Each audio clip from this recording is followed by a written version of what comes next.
శ్రీమాత నమః. రామ అనే ఆ రెండు అక్షరాలు జీవితాన్ని మార్చేస్తే తెలుసా? టుక్కిరి పార్టీ అని ఒక పెద్దావిడికి రామ మంత్రం సిద్ధించింది అనమాట. అది ఈ మధ్య కాలంలోనే జరిగింది. పరమాచార్య స్వామి వారు ఉన్న సమయంలోనే జరిగింది అనమాట ఈ అద్భుతం. ఈ టుక్కిరి పార్టీ వయసులో ఉన్నప్పుడు, అంటే బాగా చిన్నప్పుడు వివాహం చేసేస్తారు. అప్పట్లో చిన్న పిల్లలకి వివాహం చేసేసేవారు కదా. పాపం దురదృష్టవశాత్తు ఏమో ఈవిడ భర్త చనిపోతారు. చనిపోతే ఆ ఊళ్ళో వాళ్ళందరూ నువ్వు దురదృష్టవంతురాలివి, భర్తనేమో నువ్వు పొట్టన పెట్టేసుకున్నావు అని చెప్పి వేలేసేస్తారు. ఆవిడేమో దూరంగా ఒక పాకలో ఉండేవారు. ఆ బయట పొద్దున్నే ఎవరు లేవకముందే ముగ్గు వేసేసి లోపలికి వెళ్ళిపోయేవారు. అసలు బయటికి కనిపించేవారు కాదనమాట.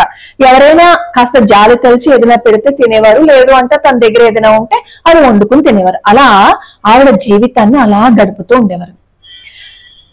ఎంతసేపు రామ రామ రామ రామ రామ, ఈ రామ అనే రెండు అక్షరాలే ఆవిడ జపిస్తూ ఉండేవారు.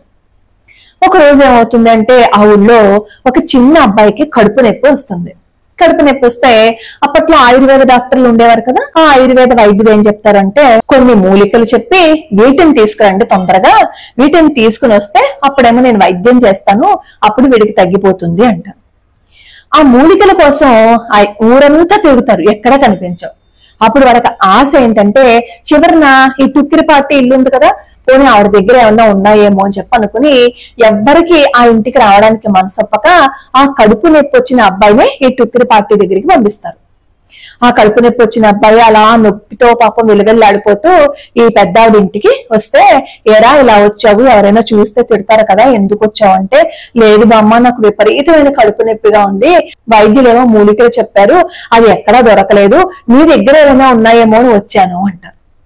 పాపం టుక్కిరిపాటి దగ్గర కూడా ఉండవు అనమాట. అప్పుడు ఏం చేస్తారు అంటే ఆవిడ, సరేనా లోపలికి రా అని చెప్పి లోపల కూర్చోపెట్టి రాముడికి నమస్కారం చేసుకుని రాముడి యొక్క బొట్టును తీసుకొచ్చి పొట్టకి రాసి ఆవిడ ఇంక వెళ్ళి ఆడుకో అంటారు. మరి మూలికలు ఇవ్వవా అని అడిగితే, లేవురా నాన్న నా దగ్గర అని చెప్పి చెప్తారనమాట. ఆ అబ్బాయి ఏమో సరే ఇంకొకరి ఇంటికి వెళ్ళడం కోసం పరిగెత్తుకుంటూ వెళ్ళిపోతాడు. ఇంటికి వెళ్ళిపోయిన తర్వాత ఆ అబ్బాయికి ఆశ్చర్యంగా కడుపు నొప్పి తగ్గిపోయింది. అందరూ ఆశ్చర్యపోతారనమాట. అదేంటి ఇప్పటి వరకు విలవిల్లాడిపోయావు కదా, ఎంతలోనో నీకు కడుపు నొప్పి ఎలా తగ్గింది అంటే, ఏమో నాకు తెలియదు, నేను పార్టీ ఇంటికి వెళ్ళాను కదా, నాకు బొట్టు ఏదో పెట్టి పొట్ట మీద ఏదో రాసింది, ఆ తర్వాత నేను బయటకు వచ్చేసాను, నాకు కడుపు నొప్పి తెలియలేదు, నాకు కూడా ఇది చాలా ఆశ్చర్యంగా అనిపించింది అని చిన్నవాడు కూడా చెప్తాడనమాట. అప్పుడు ఆ ఊళ్ళో వాళ్ళందరూ తెలుసుకుంటారు, అయ్యో మనం పార్టీనేమో వెలివేసేసాము, ఈ రోజు ఆవిడ దయ వల్లే కదా కడుపు నొప్పి తగ్గింది అని చెప్పి అప్పుడు అందరూ మారి ఈ పార్టీని కూడా వాళ్ళలో కలుపుకుంటారు. ఆ రోజు మొదలు ఆ ఊరిలో ఎవరికి ఏ కష్టం వచ్చినా ఏ బాధ వచ్చినా ఈవిడ దగ్గరికి వచ్చి చెప్పుకునేవారు అనమాట. అలా చెప్పుకుంటే ఆ బాధ ఆ కష్టం తీరిపోయేవి. ఆవిడ ఉన్నంత కాలం ఆ ఊరిలో సహాయం చేయడానికి ఇంకొక వైద్యుడు ఎవరు రావాల్సిన అవసరం లేకుండా పోయింది. ఈవిడే చక్కటి వైద్యం చేసేవారు. ఆ వైద్యం ఏంటి? రామనామాన్ని జపించి ఆ బొట్టు వాళ్ళకి పెట్టడం. అది రామ మంత్రం యొక్క గొప్పతనం. అటువంటి రామ మంత్రాన్ని మనం వదిలేసి ఎక్కడెక్కడో ఊరేగిస్తున్నాం. రామకోటి చాలా మంది రాస్తూ ఉంటారు. ఆ రామకోట ఎలా రాస్తారు అంటే మనకి పుస్తకం అయిపోవాలి తొందరగా, అది లెక్క, అంతే అలాగే రాస్తారు. కానీ రామకోట ఎలా రాయాలో తెలుసా? శ్రీరామ అని మొదలు పెట్టినప్పుడు శ్రీకి శ్రీరామ, రాకే శ్రీరామ, మాకి శ్రీరామ అంటే ఒకసారి శ్రీరామ రాస్తే 3 సార్లు పలకాలన్నమాట. అలా పలుకుతూ శ్రీరామ శ్రీరామ అని రాయాలి. మనం మాత్రం పెన్నిచ్చుకునే రవర్ రాసేస్తాం. దేవాలయాల్లో ఈ రామకోట రాసే పుస్తకాలు పెడుతూ ఉంటారు కదా, అప్పుడు చూస్తూ ఉంటే కనిపిస్తాయి ఎంత స్పీడ్ గా రాసేసి, అమ్మయ్య మేము 4 గళ్ళు రాసేసాం, పుణ్యం ఏమో మా అకౌంట్ లో పడిపోయిందని చెప్పి రాసి అక్కడ పెట్టేసి వెళ్ళిపోతారు. అది కాదు శ్రీరామ అని మన రామకోట రాయవలసిన పద్ధతి. చాలా నెమ్మదిగా, అందంగా, పొందిగ్గా అక్షరానికి మనం శ్రీరామ అంటూ చదివి అలా రాయాలన్నమాట. ఎవరైనా రామకోటి రాయాలని అనుకుంటే మొన్నే నేను చెప్పాను రాయొచ్చని, లేదు అంటే రేపు శ్రీరామనవమి నుంచి మొదలు పెట్టండి. శ్రీరామనవమి రోజు పొద్దున్నే లేచి చక్కగా స్నానం చేసి మన ఇంట్లో రామ పట్టాభిషేకం పట్టం ఉంటుంది కదా, ఆ రామ పట్టాభిషేకం ఫోటో పెట్టుకోండి. ఎవరికైనా కలశం పెట్టే ఆనవాయితీ ఉంటే కలశం పెట్టి ఆ కలశం మీద రామచంద్రమూర్తి సీతా అమ్మవారు ఉన్న విగ్రహాన్ని పెట్టి మీరు కలశంలో ప్రతిష్టాపన చేసి మీరు పూజ చేసుకోవచ్చు. లేదు మాకు కలశ ఆనవాయితీ లేదు, మేము కలశ ప్రతిష్ఠ చేయలేము అని అనుకుంటే ఆ చిత్రపటానికి మనం పూజ చేయొచ్చు. మీకు షోడశోపచార పూజ విధానం వస్తే అలా చేసుకోవచ్చు. లేదు అంటే రాముడికి సంబంధించిన ఏ స్తోత్రాలు ఉన్నా ఆ స్తోత్రాలు చదువుకుంటే సరిపోతుంది. రామరక్ష స్తోత్రం చదువుకున్నా పర్వాలేదు.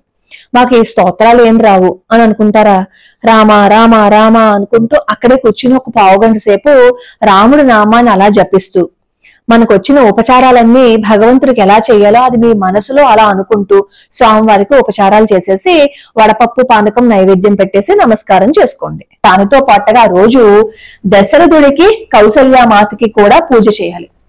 అలా పూజ చేస్తూ చదవలసిన శ్లోకం నేను వీడియో చివరిలో పెడతాను, ఒకసారి మీరు చూడండి. కృష్ణాష్టమి రోజు కూడా కృష్ణుడితో పాటు దేవకి వసుదేవుడికి కూడా పూజ చేస్తారు. అలాగే ఈ శ్రీరామనవమి రోజు కూడా మనం దశరథుడికి కౌసల్యామాతకి పూజ చేయాలి. పూజ చేసేసిన తర్వాత ఆ వడపప్పు పానకం నివేదనగా సమర్పణ చేస్తాం కదా. ఆ రోజు ఏమవుతుందంటే దేవాలయాల్లో ముఖ్యంగా రామచంద్రమూర్తి ఆలయాలలో శ్రీరామ కళ్యాణం చేస్తారు. ఆ కళ్యాణానికి ఖచ్చితంగా మీరు వెళ్ళండి. మనకి తెలియకుండా ఎన్నో దోషాలు ఉంటాయి. ఎవరైతే శ్రీరామ నవమి రోజు కళ్యాణం చేయించుకుంటారో వాళ్ళకి ఏ దోషాలున్నా పోతాయి తెలుసా. వివాహం కాని వాళ్ళు కూడా ఇంకా జీవితంలో నాకు ఇన్ని బాధలు వచ్చేస్తున్నాయి, ఇన్ని కష్టాలు వచ్చేస్తున్నాయి అని అనుకునే వాళ్ళు అసలు ప్రతి నెలలోనూ నవమి రోజున శ్రీరాముడి కళ్యాణం చేస్తే చాలా మంచిదని చెప్తారు. ముఖ్యంగా ఈ శ్రీరామ నవమి రోజున శ్రీరాముడికి కళ్యాణం చేయించండి శక్తి ఉన్నవాళ్ళు. ఒకవేళ కళ్యాణం చేయించే స్తోమత శక్తి లేకపోతే కళ్యాణం జరుగుతున్న చోటికి వెళ్ళి ఆ కళ్యాణాన్ని కనులారా చూసి అప్పుడు ఆ అక్షతలు తీసుకుని మనం తల మీద వేసుకుని ఇంటికి కూడా తెచ్చుకుని దాచిపెట్టుకోండి.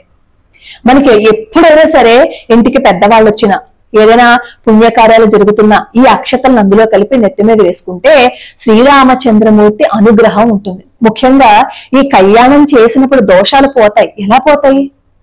కళ్యాణం చేసినప్పుడు ఎవరైతే పీటల మీద కూర్చుంటారో ఆ దంపతులు అమ్మవారిని తమ కూతురుగా భావించి సంకల్పం చెప్తారు. అవునా? భగవత్ కళ్యాణం చేస్తున్నప్పుడు అమ్మవారిని కూతురిగా భావించి కళ్యాణం చేస్తున్నాము అంటే ఎన్ని జన్మల అదృష్టం ఉండాలో చెప్పండి. అన్ని జన్మల అదృష్టం ఉంటే ఇంకా మనకి కళ్యాణం చేయించిన తర్వాత దురదృష్టం అనే మాట ఎక్కడుంటుంది? కాబట్టి స్థితి స్తోమత ఉంటే ఖచ్చితంగా ఆ రోజు శ్రీరాముడి కళ్యాణం చేయించండి. చేయిస్తే ఏ దోషమైనా పోతుంది. ఇప్పుడు ఈ మధ్య ఈ జాతకాలు అవి వచ్చిన తర్వాత మాకు ఏలినట్సిన దోషం ఉందండి, లేదు అంటే ఈ రాహుగ్రహ దోషం ఉందండి, ఆ గ్రహ దోషం ఉందండి, ఈ గ్రహ దోషం ఉందని చెప్తున్నారు చూసారా. వీళ్ళందరూ నవమి రోజున కళ్యాణం చూడ్డానికి వెళ్ళండి. మీకు స్థితి ఉంటే కళ్యాణం చేయించండి. ఎటువంటి దోషమైనా పోతుంది. రాముణ్ణి వదిలేసాం మనం. రా అంటే అగ్నిబీజం కదా. ఆ రామ అంటే మనలో ఎంత మార్పు వస్తుంది. సమర్థ రామదాస్ మహారాజు ఈ రామ మంత్రాన్ని సిద్ధింపజేసుకున్నారు తెలుసా. రామ రామ రామ రామ అంటూ ఉంటేనే ఆయనకు తెలియకుండానే రాముడి అనుగ్రహం వచ్చేసింది. ఆయన ఏదంటే అది జరిగిపోయింది. ఇలా మీరు చరిత్రలో ఎన్ని ఉదాహరణలు తీసుకున్నా రాముణ్ణి ఆరాధించి ఎంతమంది గొప్పవాళ్ళు అయ్యారు. తులసీదాసు రామ మంత్రాన్ని ఎన్ని కోట్ల సార్లు చేశారు. అలా చేయబట్టే కదా శ్రీరామచంద్రమూర్తి అమ్మవారితో సైతంగా వచ్చి త్యాగరాజస్వామి వారి ఇంటికి వస్తే అమ్మవారు వంట చేసి పెట్టారు అంటే ఈ త్యాగరాజస్వామి వారి జీవితం ఎంత ధన్యమైనది. ఆయన చేసిందేంటి? రామ రామ రామ రామ అని రాముడి కీర్తనలు ఆయన పాడేవారు. రాముణ్ణి ప్రాణంగా చూసుకున్నారు. మనం రాముణ్ణి వదిలేసాం. మనకి రాముడు కనిపించట్లా ఇప్పుడు. ఎందుకంటే రాముడు మానవుడిగా వచ్చి మనం ఏమేం చెయ్యాలో అవన్నీ మనకి చూపించాడు కాబట్టి రాముడు మనకి గొప్పగా అనిపించట్లేదు.